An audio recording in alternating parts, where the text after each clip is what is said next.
సత్యదర్శనం. ముందు మాట, ఒక మనిషి 100 సంవత్సరాలు బ్రతికితే అతడు బ్రతుకుతున్న మొత్తం రోజులు ఎన్నో ఎప్పుడైనా ఆలోచించారా? సంవత్సరానికి 365 రోజులు చొప్పున 100 × 365 36,500 రోజులు. అంటే 100 సంవత్సరాలు ఒకడు బ్రతికితే అతడు బ్రతుకుతున్న రోజులు 36,500 రోజులు అన్నమాట. అయితే ఇప్పటి కాలాన్ని బట్టి 100 సంవత్సరాలు ఎవరు బ్రతుకుతున్నారు? అన్నీ బాగుండి 60 ఏళ్ళు బ్రతికితే చాలు. ఆ తర్వాత బ్రతికిన వాళ్ళు తిట్టి వీళ్ళు కొట్టి ఏ పని చేసుకోలేక నానా యాతన పడాలి. కాబట్టి 60 ఏళ్ళు చాలనుకుందాం. ఈ 60 సంవత్సరాలకు రోజులు లెక్క వేస్తే 60 × 365 మొత్తం 21,900 రోజులు. ఇందులో ఇప్పటికే 30 సంవత్సరాల వయసు వారికి సగం జీవితం అయిపోయింది. ఇక మిగిలిన శేషం 10 లేక 11,000 రోజులు కూడా లేవు. ఈ శేష జీవితం కూడా ఖచ్చితంగా బ్రతుకుతామని గ్యారంటీ లేదు. పెద్దలు అన్నారు దినగండం 100 ఏళ్ల ఆయుష్ అని. కానీ దినగండం కాదు, క్షణగండం. అవును, ఏ క్షణం మన బ్రతుకు ముగుస్తుందో మనకు తెలియదు కదా. ఇదంతా ఎందుకు చెప్పానంటే జీవితం ఎంత చిన్నదో అర్థం చేసుకోవడానికి. కనీసం 30,000 రోజులు కూడా బ్రతకని ఈ మనిషి ఇక్కడే స్థిరంగా ఉండాలని ఎన్ని ఆలోచనలు చేస్తాడో, ఎంత తపన పడతాడో. నికరం లేని జీవితం మీద భ్రాంతి పెంచుకొని తనను తాను ఎంత మోసం చేసుకుంటున్నాడో ఒక్కసారి ఆలోచించండి. సత్యాన్వేషకులుగా దయచేసి కొంత సమయమైనా వెచ్చించి ఈ సందేశాన్ని సావధానంగా విని ఆలోచించి స్పష్టంగా ఒక నిర్ణయానికి రండి. తర్వాత విందాంలే అని అనుకుంటే ఒక దినాన నీవు పశ్చాత్తాపపడే పరిస్థితి ఖచ్చితంగా వస్తుంది. గనుక దయచేసి మళ్ళీ చెప్తున్నాను, ఈ సందేశాన్ని పూర్తిగా వినండి. ధన్యులు కాగలరు, నెమ్మది పొందగలరు, మోక్షానికి చేరగలరు. ప్రేమతో మీ శ్రేయోభిలాషి. ప్రపంచ దేశాలలో పెక్కు దేశాలను జయించిన అలెగ్జాండర్ ది గ్రేట్ చక్రవర్తులలో ప్రసిద్ధిగాంచినవాడు. ఘోరమైన యుద్ధాలు జరిగించి రక్తపాతాన్ని సృష్టించి ఎంతోమంది ప్రాణాలను తీసి రాజ్య విస్తరణ జరిగించాడు. ఆయనకు ఒకసారి విపరీతమైన జ్వరం వచ్చినదట. జ్వరమే కదా, తగ్గిపోతుందిలే అని అనుకున్నాడు. కానీ చూస్తూ ఉండగా ఆ జ్వరం ఎక్కువై తీవ్ర రూపం దాల్చి భయంకరమైన విషజ్వరంగా మారింది. వైద్యులు ఎంత ప్రయత్నించి ఎన్ని రకాల వైద్యాలు చేసినా అది అంతకంతకు ఎక్కువైంది, కానీ తగ్గలేదు. చివరకు ఆయన మరణావస్థకు చేరుకున్నాడు. ఆయన మరణించేదానికి ముందు తన దగ్గరున్న వారికి ఓ సంగతి చెప్పాడట. నేను చనిపోతున్నాను. నేను చనిపోయిన తర్వాత నా శవాన్ని మోయడానికి ఒక శవపేటిక చేయిస్తారు కదా అని అడిగాడట. అందుకు వారు తప్పదు కదయ్యా అన్నారట. అప్పుడు ఆయన ఇలా అన్నాడు, నా కోసం చేయించే శవపేటికకు కుడి ఎడమల నా చేతులను శవపేటికలో నుంచి బయటకు తీయనట్లు ఆ శవపేటికకు 2 రంధ్రాలు చేసి నా శరీరమంతా దానిలో ఉంచి నా 2 చేతులు ఆ రంధ్రాలలో నుండి బయటకు లాగండి. అదేవిధంగా నాకు వైద్యం చేసి కాపాడలేకపోయిన వైద్యులు నా శవపేటికను మోయాలి. అలాగే నా శవపేటికకు ముందు వెనుక వైద్యులను నడవమని చెప్పండి అన్నాడు. దేవుడు ఒక వ్యక్తికి బ్రతికే అవకాశం ఇవ్వకపోతే తాను బ్రతుకుటకు తాను చేసే ప్రయత్నాలు, వైద్యశాస్త్రం చేసే ప్రయోగాలు ఏవి తనకు ప్రయోజనం కలిగించవు అనే దానికి వారు సాక్ష్యంగా ఉంటారు. ఎందుకంటే నేను అలెగ్జాండర్ ది గ్రేట్ ప్రపంచమంతటిని జయించి భూమి మొత్తాన్ని, రాజ్యాలన్నింటినీ నా కైవసం చేసుకుందామనుకున్నాను. ఎంతోమంది ప్రాణాలను బలి తీసుకొని చాలా వరకు అది సాధించి కనీసం 5 సంవత్సరాలు కూడా దానిని అనుభవించకుండా చిన్న వయసులో 33 సంవత్సరాల లోపే నా బ్రతుకుని ముగించాల్సి వస్తుంది.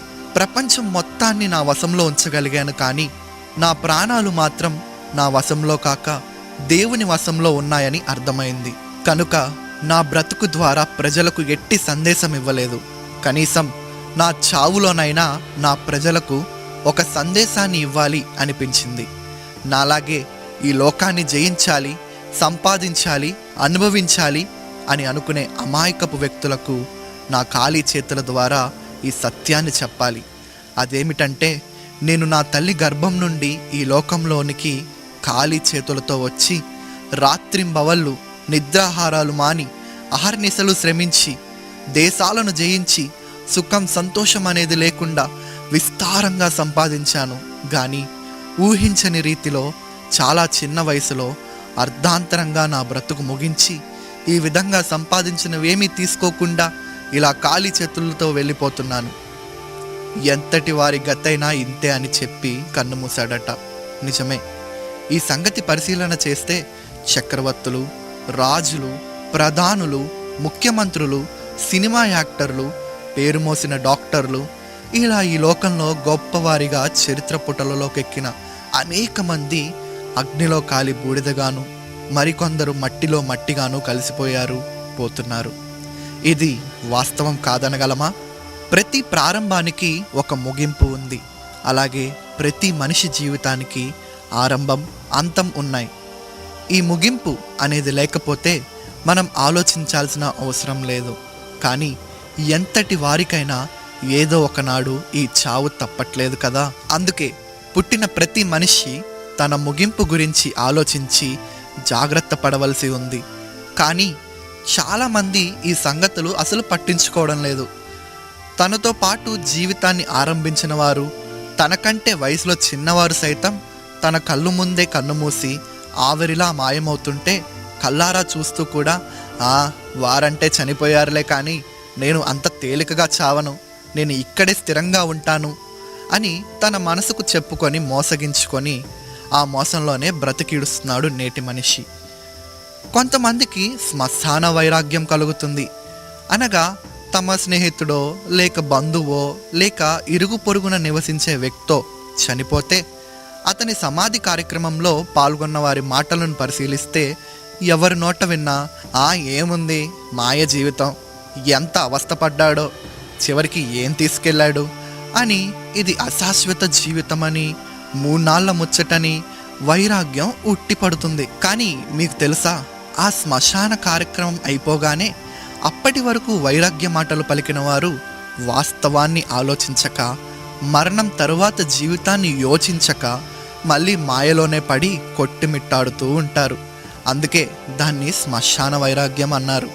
అంటే శ్మశానంలో మాత్రమే ఉంటుంది, బయటికి వస్తే మాయమైపోతుంది. ఇది వింటున్న నీవు వారిలాగా ఆలోచించక కొంచెం ప్రత్యేకంగా ఆలోచించు.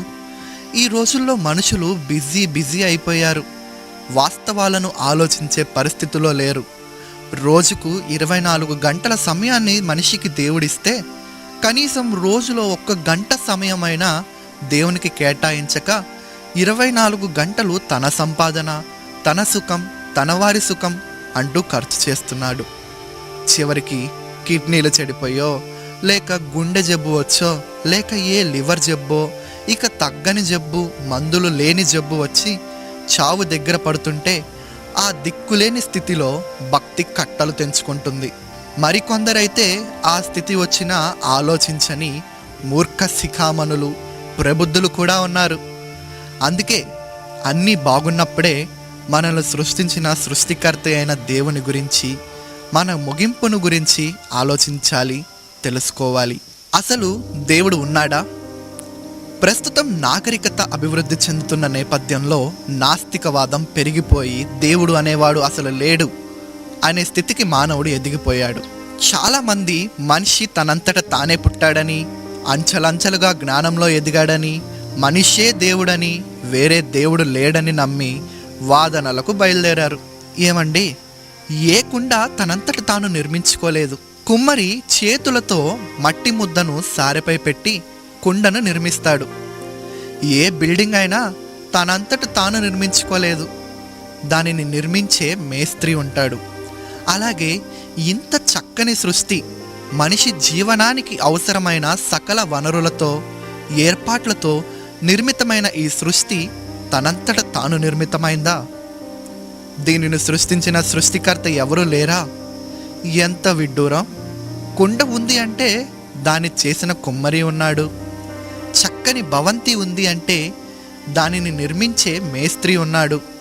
అలాగే సృష్టి ఉంది అంటే దానిని నిర్మించిన సృష్టికర్త ఉన్నాడు అని అర్థం. భూమికి సూర్యునికి మధ్య దూరం కొంచెం ఎక్కువైతే భూమి మంచులా గడ్డ కట్టుకుపోతుంది. ఆ దూరం కొంచెం తక్కువైతే భూమి కాలి బూడిదైపోతుంది. సరిగ్గా భూమి ఎంత దూరం ఉంటే భూమి మీద ప్రాణికోటి బ్రతకడానికి వీలవుతుందో, ఋతువులు ఏర్పడడానికి అవకాశం ఉందో ఆ విధంగా ఏర్పాటు చేయబడింది. ఇవి ఇలా యాదృశ్చికంగా అనుకోకుండా ఏర్పడినాయా? ఇంకో సంగతి ఆలోచిద్దాం. మనం పుట్టినప్పటి నుండి చూస్తున్నాం, భూమి మీద నిర్విరామంగా ప్రసరించే జీవవాయువు అంటే గాలి సంగతేంటి? ప్రకృతి మొత్తంలో వీచే గాలి ఒక 5 నిమిషాలు టక్కున ఆగిపోయిందనుకో, ప్రకృతిలోని జీవకోటి మొత్తం ఎక్కడికక్కడే చచ్చి కొయ్య బొమ్మల్లా నీలుక్కుపోయే పరిస్థితి. కానీ అలా జరగకుండా నిర్విరామంగా ఈ జీవవాయువు ప్రసరిస్తూ ఉంది, అనేక జీవులను బ్రతికిస్తూ ఉంది. దీనికి కారణం ఎవరు? మరో సంగతి, మనిషి శరీర నిర్మాణాన్ని పరిశీలిస్తే ఏ కొంచెం ఇంగితం ఉన్న వారికైనా తెలుస్తుంది మనిషి తనకు తాను సృష్టించుకోలేడని.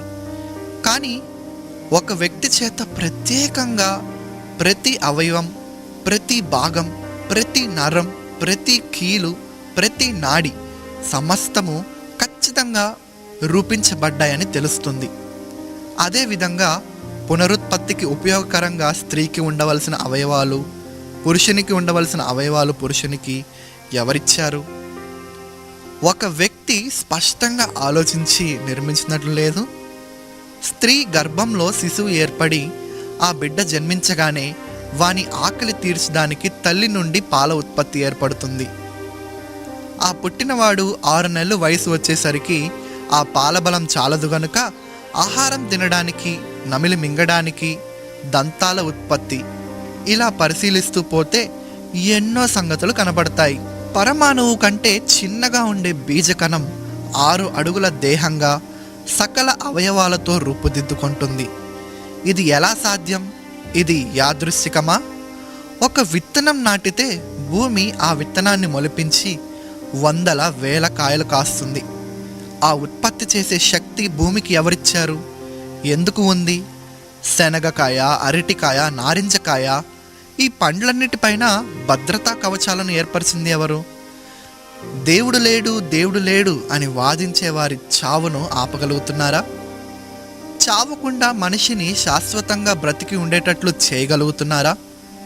మనిషి తనంతట తాను జీవకణాన్ని తయారు చేయగలడా? ఇలా అడుగుతూ పోతే కొన్ని వేల ప్రశ్నలు దేవుడు లేడు అనే వ్యక్తిని ప్రశ్నించాల్సి వస్తుంది. వాటికి జవాబులు ఉండవు. కానీ దేవుడు లేడు అని ఆనందపడుతున్నారు కొందరు. అసలు ఇదంతా ఎందుకు? దేవుడు ఉన్నాడని నమ్మడం మంచిదా, లేడని నమ్మడం మంచిదా? మనలో ఎంతటి వాడికైనా చావు తథ్యం. కాబట్టి మనం మరణించిన తరువాత స్థితి ఆలోచిద్దాం. ఈ లోకంలో మనం ఉన్నంత వరకు దేవుడు ఉన్నాడని నమ్మాము, జాగ్రత్త పడ్డాం. తరువాత ఒకరోజు మరణించామనుకోండి, మనం మరణించిన తరువాత అప్పటి వరకు మనం ఉన్నాడనుకున్న దేవుడు లేడు. అందువలన మనకేమైనా నష్టమా?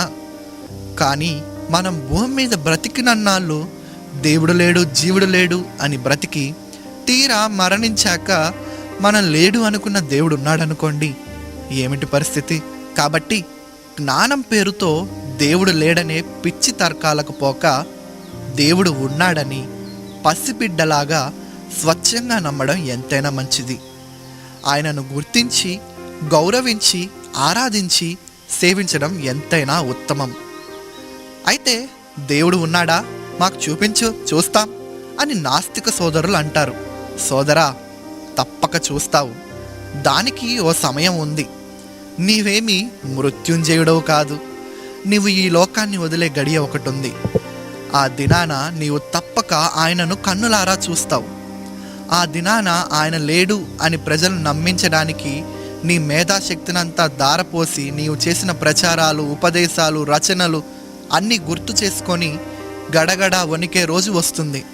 కనుక ముందుగానే జాగ్రత్త పడమని హెచ్చరిస్తున్నాను. మనిషి మరణం తరువాత ఏం జరుగుతుంది?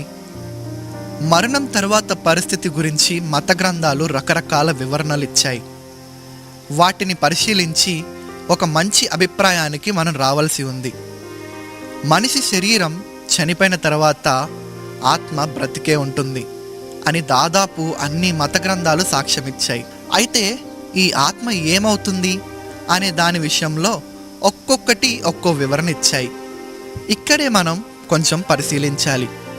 మన హైందవ గ్రంథాలలో మనిషి చనిపోయిన తర్వాత ఆత్మ మళ్ళీ మరో శరీరంలో ప్రవేశించి మరో జీవిగా జన్మిస్తుంది అని ఒక వాదన. దీనితో పాటు మనిషి చనిపోగానే ఆత్మ దేవుని వద్దకు వెళ్ళి తీర్పు ఎదుర్కొంటుంది. అక్కడ దోషిగా తేలితే నరకానికి వెళ్తుంది, నిర్దోషిగా తేలితే మోక్షానికి వెళ్తుంది అని రెండవ వాదన. ఈ రెండింటిని పరిశీలిస్తే రెండవ వాదన సమంజసం అనిపిస్తుంది. మొదటి వాదన అసమంజసం, అసాధ్యం అనిపిస్తుంది. ఎందుకంటే ఒక ఆత్మ శరీరాన్ని వదిలి మరొక శరీరంలో ప్రవేశించి మళ్ళీ మళ్ళీ పుడుతుంటే జీవుల అభివృద్ధి ఉండదు. ఉదాహరణకు దేవుడు తన సృష్టిలో మొదట 1,000 మందిని చేశాడనుకో. శరీరం చనిపోయాక అవే ఆత్మలు జన్మిస్తాయి గనుక ఆ 1000 సంఖ్య పెరగకూడదు. ఎందుకంటే ఆ ఆత్మలే కదా మళ్ళీ మళ్ళీ పుడుతున్నాయి. మరి పరిస్థితి అలా ఉందా? ప్రారంభంలో కొద్ది మందిగా ఉన్న ఈ ప్రపంచ జనాభా రాను రాను విపరీతంగా పెరగడం చూస్తున్నాం. ఆ ప్రారంభంలోని ఆత్మలే మళ్ళీ మళ్ళీ పుడితే సంఖ్య పెరగడం అసలు సాధ్యం కాదు. పైగా అలా మళ్ళీ మళ్ళీ పుట్టించడం వలన దేవుడికి వనగూరే ప్రయోజనం కూడా ఏమీ లేదు. ఇక రెండవ వాదనకొస్తే దీనితో దాదాపు ఇతర మత గ్రంథాలన్నీ మన గ్రంథంతో ఏకీభవించాయి. అదేమిటంటే మనిషి మరణించిన తరువాత ఆత్మ తీర్పుకు గురవుతుంది, అంతేగాని మళ్ళీ జన్మించడం లేదు. ఆ తీర్పులో తాను చేసిన పాప పుణ్య కర్మ ఫలితాన్ని తరువాత జీవితం అంతా అనుభవిస్తుంది. ఇలా చేయడం వల్ల దేవుని కార్యానికి ఒక అర్థం కూడా ఉంటుంది. ఎందుకంటే ఈ తీర్పు వలన పాపాత్ములు శిక్ష అనుభవించడం, నీతిమంతులు యుగ యుగాల నిత్య ఆనందంలోనికి ప్రవేశించడం జరిగిపోతాయి. ఇలాగే జరుగుతుందని ఎందుకు అనుకోవాలి? నీవేమైనా చూసి వచ్చావా అని కొంతమంది నన్ను ప్రశ్నిస్తారని నాకు తెలుసు. అయితే ఈ సంగతి కూడా కొంచెం జాగ్రత్తగా ఆలోచించాలి. మరణం తరువాత దేవుని తీర్పు, నరక శిక్ష ఉందని నమ్మడం మంచిదా, లేదు అని నమ్మడం మంచిదా? పెద్దలు చెప్పారు, కీడెంచి మేలెంచు అని. అంటే మొదట నెగిటివ్గా ఆలోచించాలి, తరువాత పాజిటివ్గా ఆలోచించాలి. మనం దేవుని తీర్పు, నరక శిక్ష ఉన్నవని నమ్మి జాగ్రత్తలు తీసుకున్నాం. తీరా మనం చనిపోయాక చూస్తే అవి లేవు. దానివలన మనకు ఏమైనా నష్టం కలుగుతుందా? కలుగదే.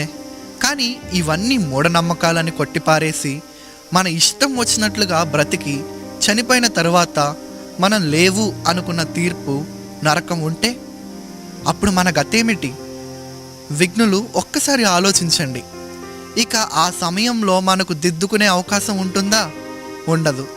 అందుకే దీపం ఉన్నప్పుడే ఇల్లు చక్కబెట్టుకోవాలి అన్న చందంగా నేడు అను సమయం ఉండగానే మనం వాటి గురించి ఆలోచించి జాగ్రత్త పడడమే జ్ఞానం అనిపించుకుంటుంది.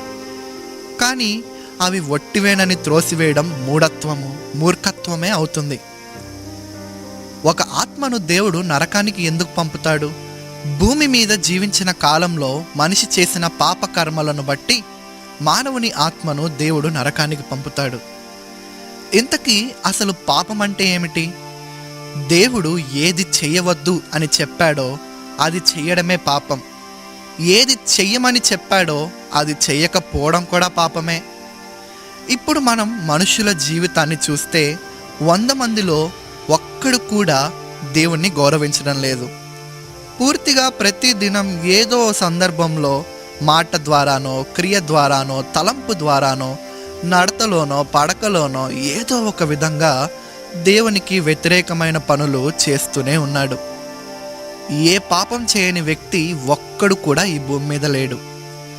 ఇంకా చెప్పాలంటే మనిషి జన్మతః కూడా పాపే. ఎందుకంటే పుట్టే ప్రతి బిడ్డకి తండ్రి నుండి వారసత్వంగా వ్యాధి ఎలా సంక్రమిస్తుందో అలాగే పాపపు స్వభావం కూడా సంక్రమిస్తుంది. అంటే పుట్టుకతోనే స్వభావ సిద్ధంగా పాపంతో పుడుతున్నాం. కనుకనే చిన్న ప్రాయం నుంచే పాపపు ఆలోచనలు అలవాట్లతో పెరుగుతున్నాం. జన్మతః కర్మన అందరూ పాపులుగా ఉన్నారు గనుక మరి ఈ లెక్కన చూస్తే మనుషులందరూ నరక శిక్షకి వెళ్లాల్సిందేనా?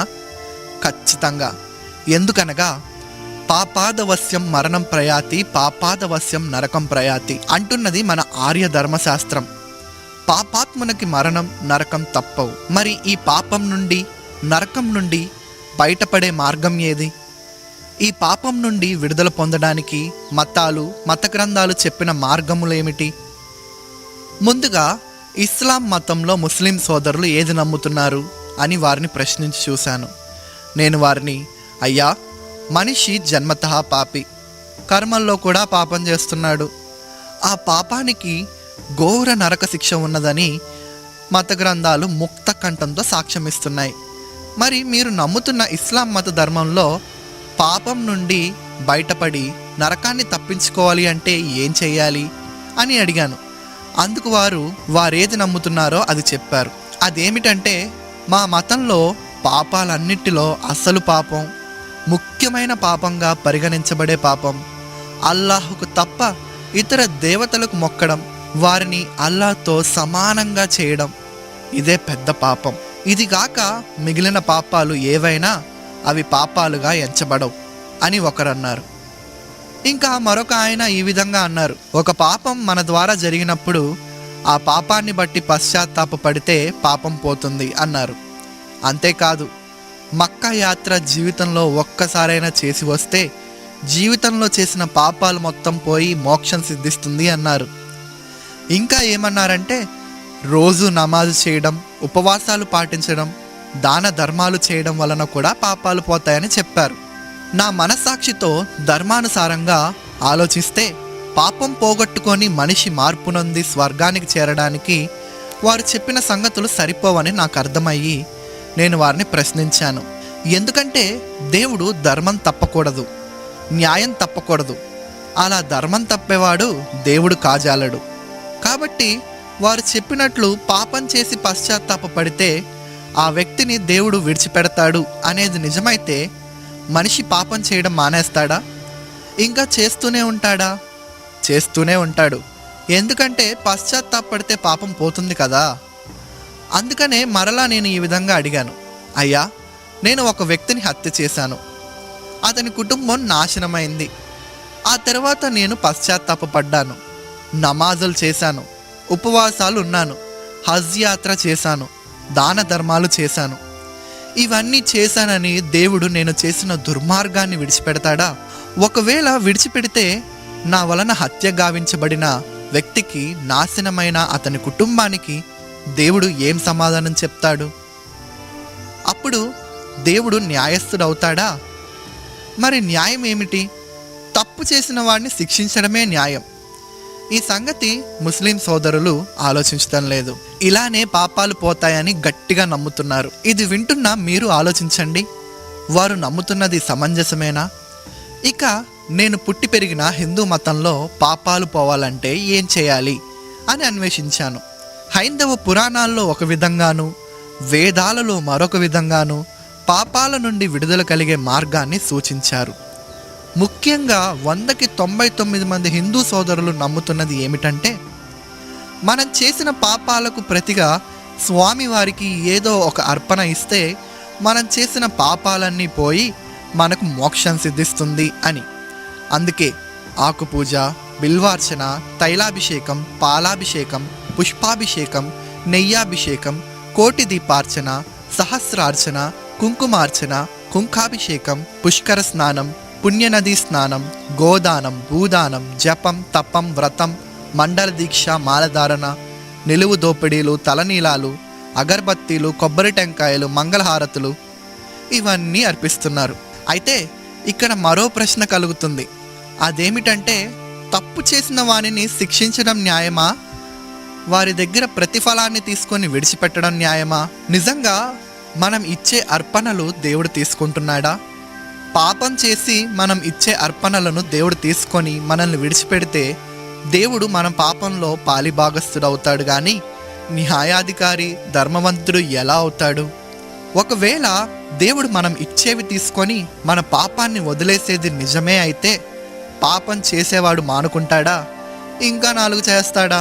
కాబట్టి ఈ విషయంలో మనవారు చేస్తున్నది సరి అయినది కాదు. 100కి 100% దేవుడు మనం ఇచ్చే అర్పణలను తీసుకోడు. అవి ఆయనకు చెల్లవు. జ్ఞానం కలిగిన వారు నేను చెప్పే సంగతులు ఆలోచిస్తారు, జ్ఞానం లేనివారు ఆవేశపడతారు. అయితే హైందవ గ్రంథాలలోనే వేద గ్రంథాలలో కొన్ని బ్రాహ్మణాలలో ఆర్య ఋషులు మరొక వాదన వినిపించారు. అదేమిటంటే పాపోహం పాపకర్మాణం పాపాత్మ పాప సంభవ త్రాహిమాం కృపయా దేవ శరణాగత వత్సల అన్యదా శరణం నాస్తి త్వమేవ శరణం మమ. అనగా నేను పాపిని, పాపకర్మలు చేస్తున్నాను, నా ఆత్మ కూడా పాపంలోనే ఉన్నది, నేను పాపంలోనే పుట్టాను. ఓ కృపగల దేవా, వాత్సల్యం చూపువాడా, నా పాపముల నుండి బయటపడడం, వాటిని వదిలించుకోవడం నాకు చేత కాదు. నీవే ఏదైనా దారి చూపిస్తే తప్ప నాకు దిక్కు లేదు అని అర్థం. అనగా మనిషి చేసే పాపకర్మలు తొలగిపోయి శిక్షను తప్పించుకోవాలి అంటే దేవుడే ఏదైనా దారి చూపాలి తప్ప మానవుడు తనంతట తాను పాపాన్ని తొలగించుకోలేడు. ఈ మాటతో క్రైస్తవ విశ్వాసం కూడా ఏకీభవిస్తుంది. అసలు క్రైస్తవులు నమ్ముతున్నది ఏమిటి? పాపం చేసిన మానవుడు శిక్ష పొందుటే న్యాయము అని బైబిల్లో ధర్మశాస్త్రం ప్రకటించింది. ఇక్కడే ఒక చిక్కు సమస్య ఉంది. సృష్టికర్త అయిన దేవుడు, ఆయన మన అందరికీ తండ్రి, అదే సమయంలో న్యాయాధిపతి కూడా. ఇప్పుడు మన విషయమై తండ్రిలా ఆలోచించాడనుకో, మన పాపాల్ని విడిచిపెడతాడు, అప్పుడు మనం సంతోషిస్తాం. కానీ న్యాయం దేవుని ప్రశ్నిస్తుంది, నిలదీస్తుంది. ఎందుకంటే దేవుడు న్యాయాన్ని గౌరవించాల్సిందే, లోబడాల్సిందే. అలాగని న్యాయాన్ని గౌరవించి మనల్ని శిక్షిస్తే న్యాయం సంతోషిస్తుంది, కానీ మనం దేవుణ్ణి నిలదీసే అవకాశం ఉంటుంది. అది ఏమనగా, తండ్రి నీవు భవిష్యత్ జ్ఞానివి కదా, మమ్మల్ని సృష్టించక మునుపే మేము ఎలాంటి వారమో ఏమవుతామో నీకు తెలియదా? అసలు నీకు ఉనికిలో లేని మమ్మల్ని సృష్టించడం ఎందుకు? మేము నీకు వ్యతిరేకంగా పాపం చేయడం ఎందుకు? నీవు మమ్మల్ని నరకానికి పంపడం ఎందుకు? అసలు మమ్మల్ని సృష్టించకుండా ఉంటే బాగుండేది కదా. ఇప్పుడేమో న్యాయాధిపతిగా శిక్ష వేస్తా అంటున్నావు.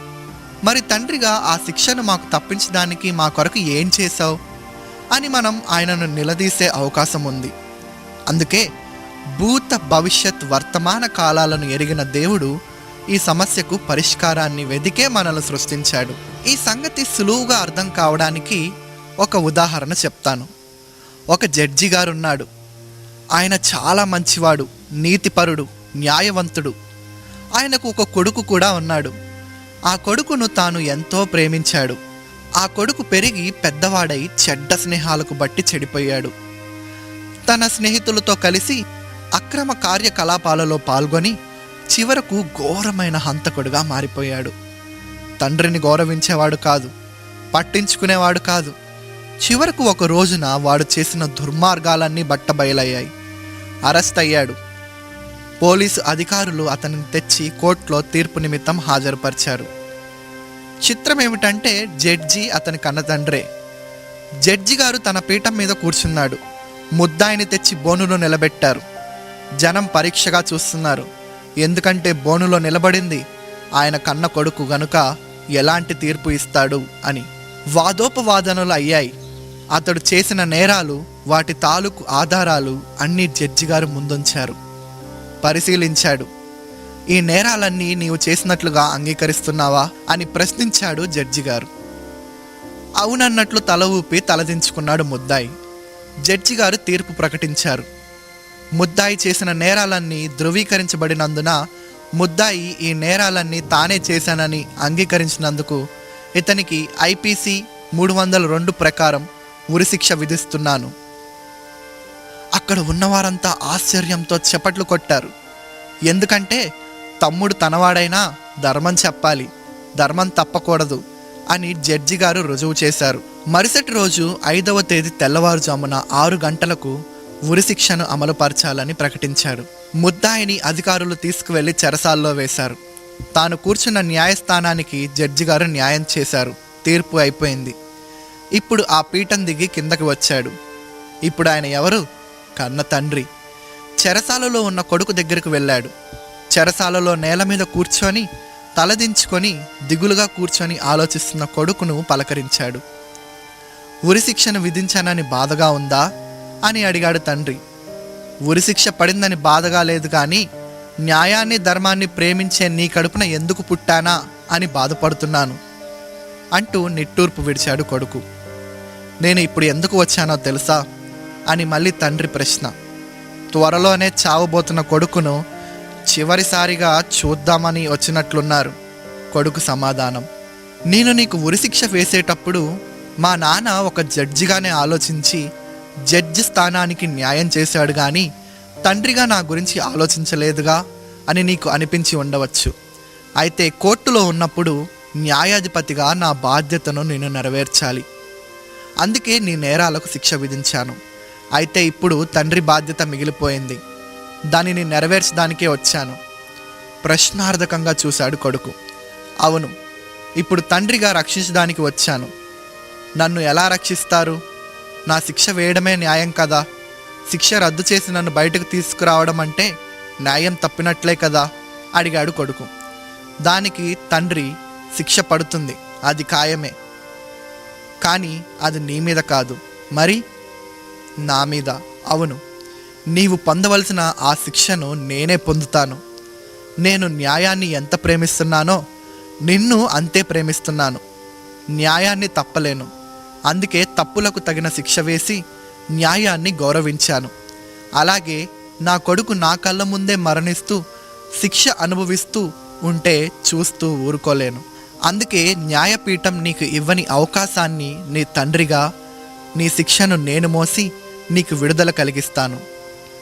ఇక జాగ్రత్తగా బ్రతుకు అని కొడుకును ఒప్పించుకొని అధికారుల వద్దకు వెళ్ళి అందరినీ సమకూర్చి, న్యాయ వ్యవస్థలో ఇంతవరకు ఎవరు చేయని ఒక పనిని నేను చేయబోతున్నాను. అదేమిటంటే నా కొడుకు చెల్లించాల్సిన ప్రాణం అనే వేళ వాడికి బదులు నేను నా ప్రాణాన్ని చెల్లించదలిచాను.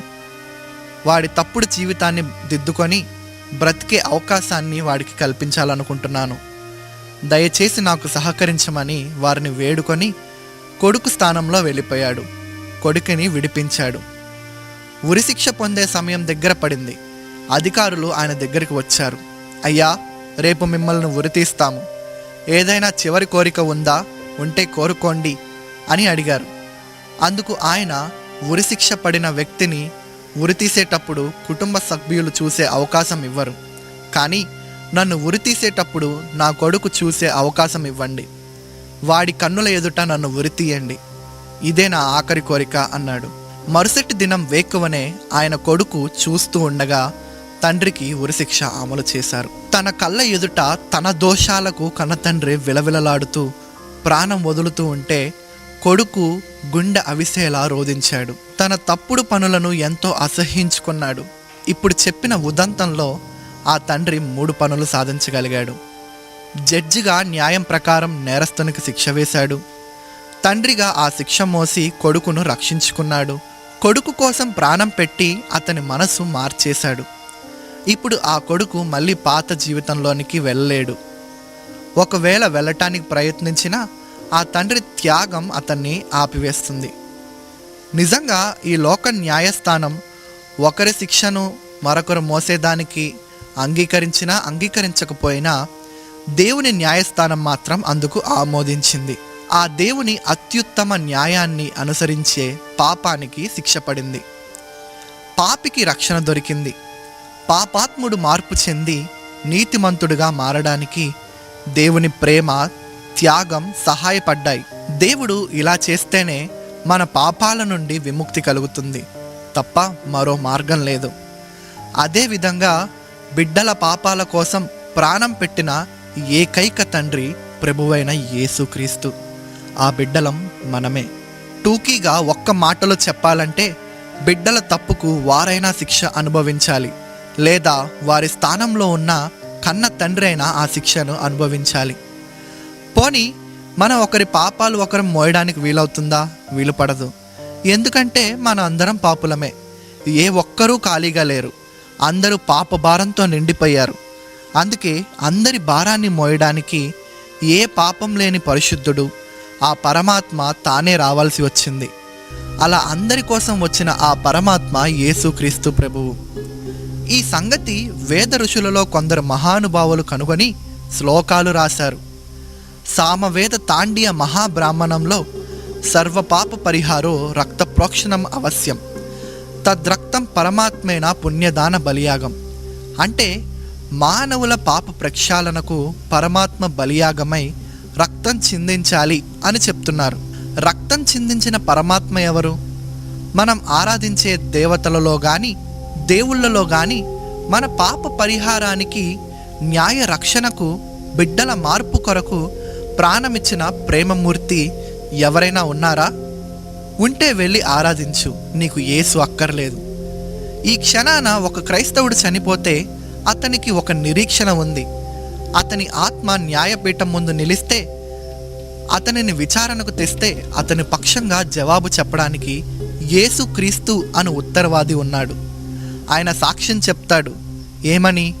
ఇతడు నా యందు విశ్వాసముంచి తన పాపములను నా ఎదుట ఒప్పుకొని విడిచిపెట్టినప్పుడు ఇతని పాపమంతయు దాని సంబంధ శిక్ష అంతయు నేను మోసి ఇతని ప్రాణమునకు ప్రతిగా నా ప్రాణమిచ్చాను, కనుక ఇతన్ని విడిచిపెట్టండి అని. అయితే ఈ విధంగా మనకు బదులు మరణించిన దేవుడు, మన దోషములకు ప్రతిగా శిక్ష మోసిన దేవుడు, ఏ పాపము లేని పరిశుద్ధుడు మనం ఆరాధించే వారిలో ఒక్కరైనా ఉన్నారా? లేనే లేరు, ముమ్మాటికి లేరు. ఇంకా వారి జీవితాలను పరిశీలిస్తే మనం ఆరాధించేవారు కూడా మనవలే కామక్రోధాలకు అనగా అరిషడ్ వర్గాలకు బానిసలైన వారే. వారి జీవితాలలో కూడా పొరపాట్లు ఉన్నాయి. వారు కూడా మన వంటి పాపాలు చేశారు. ఈ సందేశం వింటున్న సోదరుడా, సోదరి, నీకు ఒక మనసాక్షి ఉంది. మతాభిమానానికి వెళ్లకుండా, ఆత్మవంచన చేసుకోకుండా ఆలోచించు.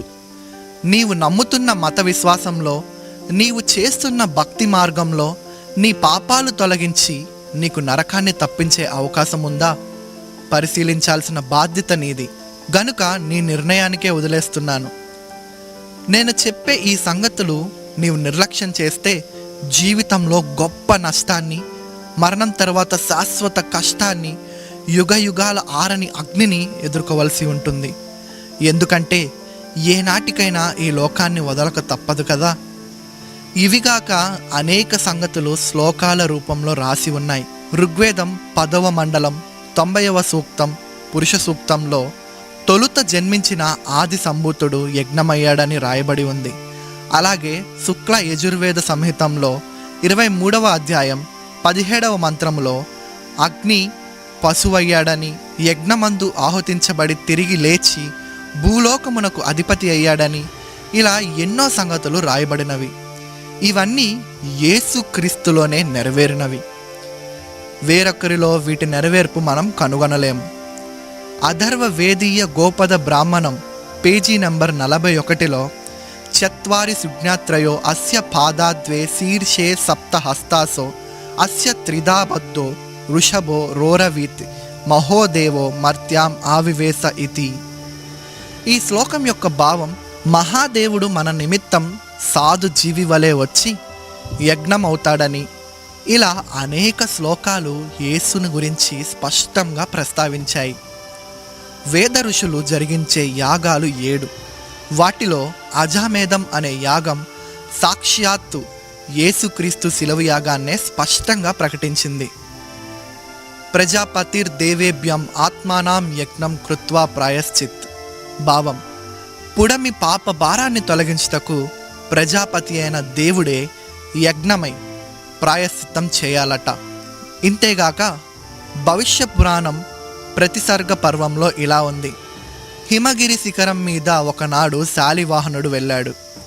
అక్కడ తెల్లని వస్త్రములు ధరించి దగదగా మెరిసిపోతున్న ఒక మహాపురుషుడు కనిపించాడు. శాలివాహనుడు ఆయనని, మహానుభావుడా, నీవెవరు అని ప్రశ్నించాడు. అప్పుడు ఆయన, నేను కో భవానితి తంప్రాహ శోభో వాచముధాన్వితం ఈశపుత్రం చమాన్విద్ది కుమారి గర్భ సంభవం మ్లేశ్చ ధర్మస్య వక్తారం మసేహుహం సమాగతః అహం ఏషా మసీహ నామ అని బదులిచ్చాడు. నేను దైవ కుమారుడను, భూమి మీద కన్య గర్భాన పుట్టబోతున్నాను, సత్యవ్రత స్థితుడను, యేసు క్రీస్తు అని నామమును ధరిస్తాను అని తెలిపాడు. అంతేగాక స్వామి వివేకానందుల వారి సైతం యేసుక్రీస్తును గురించి ప్రత్యేక సాక్ష్యం ఇచ్చారు. ప్రబోధ రత్నాకం అనే గ్రంథంలో మొదటి పేజీలోను 2వ పేజీలోను యేసును గురించిన స్పష్టమైన 3 సంగతులు మాట్లాడారు. మొదటిది, పరమపితను మనం తెలుసుకొనజాలము, పరమపుత్రుని మాత్రమే తెలుసుకొనగలం. మానవ రూపంలో క్రీస్తు ద్వారా మాత్రమే పరమపితను గాంచగలం. క్రీస్తు ద్వారా మాత్రమే అంటే ఇంకొకరి ద్వారా, ఎవరి ద్వారా కూడా పరమపితను గాంచలేమని అర్థం. రెండవది, క్రీస్తు లోకుల పాపాన్ని హరిస్తున్నాడు. మానవుల పాపాన్ని హరించుటకు, వాటిని భరించుటకు యేసు తప్ప వేరే మార్గం లేదు. మూడవది, యేసులో ఎలాంటి అపరిపూర్ణత లేదు అని అన్నారు వివేకానందుల వారు. యేసులో అపరిపూర్ణత లేదు అంటే మిగిలిన వాళ్ళల్లో ఇంతవరకు మనం సేవించిన వారు అందరూ అపరిపూర్ణులేనన్నమాట. నిజమే, వారి జీవితాలను మనం చదివితే మనకు కూడా అంతే అనిపిస్తుంది. ఇలాంటి బోలెడన్ని సంగతులు మహనీయులు వేదాలలోనూ ఇతర గ్రంథాలలోనూ రాశారు. గనుక నా ప్రియమైన సోదరీమణులారా, యేసు ప్రభు ఎవరనుకుంటున్నారు? నీకు తెలుసా? నీవు నీ అసలు సృష్టికర్తను హేళన చేస్తున్నావని, యేసు 2 కులాల దేవుడని అపోహపడి తక్కువగా ఆలోచిస్తున్నావు. తెల్లోళ్ళ దేవుడని ఎద్దేవా చేస్తున్నావు. అంతేకాకుండా వేద ఋషులు గణపరిచిన మహనీయుడను నీవు తృణీకరిస్తున్నావు. యేసుక్రీస్తు తెల్లవాళ్ళ దేవుడు కాడు, నల్లవాళ్ళ దేవుడు కాదు. యేసుక్రీస్తు అందరికీ ప్రభువు. ఇకనైనా ఆలోచించి మారు మనసు పొంది ప్రభువైన యేసునందు విశ్వాసముంచు. అప్పుడు నీవును నీ ఇంటివారును రక్షణ పొందుతారు. చివరిగా మీకు మరికొంత సమాచారం కోసం సృష్టికర్త అయిన దేవుని లక్షణాలు మరియు బైబిల్ లేఖన ఆధారాలు మీ ముందుంచుతున్నాను. సృష్టికర్త అయిన దేవుని లక్షణాలు: తానొక్కడే సృష్టి స్థితి లయకారుడై ఉండాలి. ప్రకటన 1:18 నేను మొదటివాడను కడపటివాడను. రెండవది, ఏ పాపము లేని పరిశుద్ధుడై ఉండాలి. 1 పేతురు 2:22 ఆయన పాపము చేయలేదు, ఆయన నోటను ఏ కపటము కనబడలేదు. 3 నీతి న్యాయం ధర్మం తప్పనివాడై ఉండాలి. ప్రకటన 15:3 ప్రభువా, నీ మార్గములు న్యాయములను సత్యములనై ఉన్నవి. కీర్తనలు 89:14 నీతి న్యాయములు నీ సింహాసనమునకు ఆధారములు. 4 పాపాత్ముడైన మానవుణ్ణి నాశనం చేయడం కాదు గాని వాని పాపాల నుండి బయటపడే దారి చూపగలిగేవాడై ఉండాలి. ప్రకటన 1:6 మనలను ప్రేమించుచు తన రక్తము వలన మన పాపముల నుండి మనలను విడిపించినాడు. 5 కామ క్రోధ లోభ మోహ మద మాశ్చర్యాలైన అరిషడ్ వర్గాలను జయించిన వాడై ఉండాలి. ప్రకటన 4:8 భూత వర్తమాన భవిష్యత్ కాలములలో ఉండు సర్వాధికారియగు దేవుడు ప్రభువు పరిశుద్ధుడు పరిశుద్ధుడు పరిశుద్ధుడని మానక రాత్రింబవళ్ళు చెప్పుచుండెను. 6 ఈ సృష్టి ఆరంభాన్ని, గమనాన్ని, అంతాన్ని కూడా చెప్పగలిగి ఉండాలి. ప్రకటన 1:8 వర్తమాన భూత భవిష్యత్ కాలములలో ఉండువాడను నేనే. 7 లోకంలో ఎవ్వరు చూపలేనంత ప్రేమ చూపగలిగిన వాడై ఉండాలి. ఎఫెసీ 3:19 జ్ఞానమునకు మించిన క్రీస్తు ప్రేమను తెలుసుకొనుటకు తగిన శక్తి గలవారు కావాలననియు ప్రార్థించుచున్నాను. 8 ప్రతిఫలాన్ని ఆపేక్షించని వాడై ఉండాలి.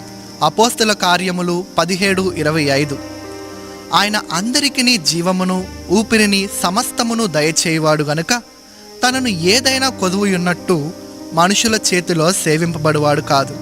9 మనుషులందరూ అనుసరించడానికి మాదిరి అయి ఉండాలి. 1 పేతురు 2:21 మీరు తన అడుగు జాడల యందు నడుచుకొనున్నట్లు మీకు మాదిరి ఉంచిపోయెను. 10 జాతి కుల ప్రాంతీయ వర్గ భేదాలు లేకుండా అందరినీ సమానంగా ప్రేమించే కన్న తండ్రి అయి ఉండాలి. అపోస్తుల కార్యము 10వ అధ్యాయము 34 నుంచి 36. దేవుడు పక్షపాతి కాడని నిజముగా గ్రహించి ఉన్నాను. ప్రతి జనములోనూ ఆయనకు బాధపడి నీతిగా నడుచుకునే వానిని ఆయన అంగీకరించును. యేసుక్రీస్తు అందరికీ ప్రభువు. 11. శిక్షించుటలో గాక క్షమించుటలో, ప్రేమించుటలో, రక్షించుటలో సంతోషించేవాడై ఉండాలి. యోహాను 8:1-11. అందుకు యేసు, నేనును నీకు శిక్ష విధింపను, నీవు వెళ్ళి ఇక పాపము చేయకమని ఆమెతో చెప్పెను. 12.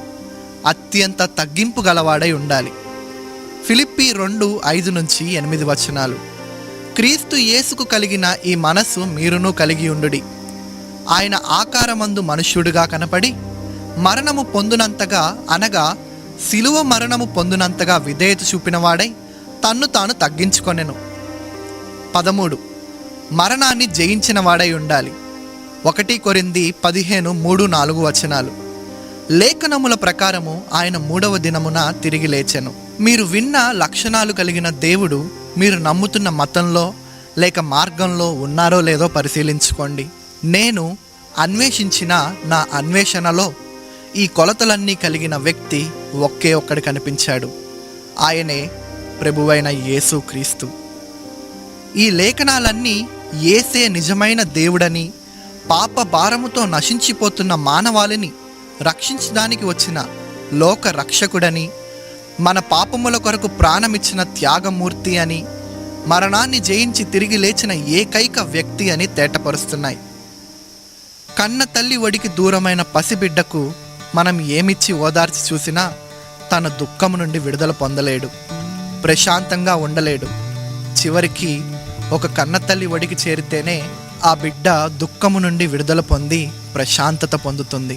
అలాగే కన్న తల్లి వంటి అసలు సృష్టికర్తని వదిలిపెట్టి ఎంతమందికి భక్తి చేసినా నీ దుఃఖము నుండి విముక్తి పొంది మనశ్శాంతి అనుభవించలేవు. నీకు కన్న తల్లి లాంటి సృష్టికర్త ఆ యేసే. యేసు రోగికి ఆరోగ్యం, మనశ్శాంతికి శాంతి, ఆత్మకు రక్షణ ఇవ్వగల ఏకైక దేవుడు. ఈ 3 మత విశ్వాసాలను నేను మీ ముందుంచాను. వీటిలో ఎవరి విశ్వాసం సరి అయినదిగా ఉందో పరిశీలించండి. విఘ్నులు దయచేసి ఆలోచించి చెప్పబడిన ఈ సంగతులను పరిగణలోనికి తీసుకొని ఏది సరైందో గుర్తించి ఒక నిర్ణయానికి రండి. సత్య మార్గాన్ని అనుసరించి నరకాన్ని తప్పించుకోండి. సృష్టికర్త మరియు రక్షకుడైన యేసుని గురించి ఇంకా తెలుసుకోవాలి అంటే బైబిల్ గ్రంథాన్ని చదవండి. ఈ సందేశాన్ని విని ఇతరులకు పరిచయం చేయడం ద్వారా మీ జీవితంలో ఒక మంచి పనిని చేసిన వారు అవుతారు. దైవాశిస్సులు. నేడు మనిషి జీవితాన్ని పరిశీలిస్తే పొద్దు పొడిచింది మొదలు రాత్రి వరకు, రాత్రి మొదలు తెల్లవారు వరకు డబ్బు సంపాదన, సుఖభోగాలు అనుభవించుట కొరకు తపన, జీవితాన్ని ఎలా అనుభవించాలా అనే ఆలోచనలతో నిండిపోయాడు. ఆరంభం ఉన్న జీవితానికి ఒక అంతం ఉందని మర్చిపోతున్నాడు. చివరికి తాను సంపాదించిన వాటిని, ఏర్పడిన బంధాలను తెంచుకొని చిత్రమైన రీతిలో లోకాన్ని వదిలి వెళ్ళిపోతున్నాడు.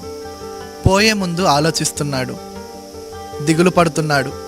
అన్నీ బాగున్నప్పుడు సృష్టికర్త అయిన దేవుని గురించి, ఆయన ఎవరు, నన్నెందుకు ఈ లోకంలో పుట్టించాడు, నాకు మరణమే ముగింపా లేక మరణం తర్వాత కూడా జీవితం ఉందా మొదలైన ప్రశ్నలు వేసుకోవడం లేదు.